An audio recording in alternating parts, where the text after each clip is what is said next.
Il est important de révéler que ce n'est pas la première fois que les réfugiés rwandais sont expulsés en Tanzanie depuis 2006.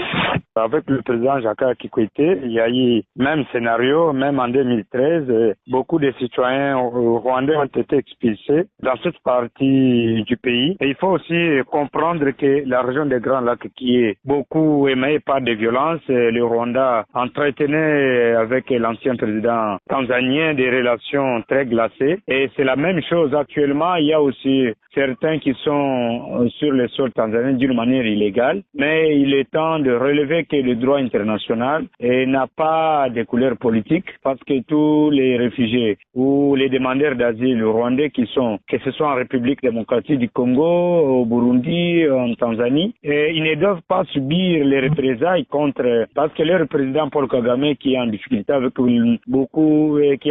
avec plusieurs chefs d'État au niveau de la sous-région, mais certains citoyens commerçants rwandais qui sont dans ces différents pays, alors ne peuvent pas subir les mêmes sorts au regard du droit international. Je pense que la Tanzanie fait partie de la brigade des Nations Unies au Congo, en RDC, qui lutte contre le groupe du M23, soutenu bien sûr évidemment par le Rwanda. Et dans le cas de l'ONU, et je pense qu'il y a le changement de paradigme du fait que la réélection du chef de l'État, Félix Antoine Tshisekedi, vous avez vu la Tanzanie qui par moment a été un peu réservée à la question du Congo. Leur présence aux côtés de la RDC et voir le Burundi inquiète le Rwanda. Et il faut comprendre que si le Rwanda par moment était en difficulté avec la Tanzanie, c'est parce que l'ancien président Jakaya Kikwete voulait, c'est que Paul Kagame puisse négocier avec les rebelles de FDLR qui sont présents à l'est de la RDC. Et pour Kagame, la Tanzanie a une politique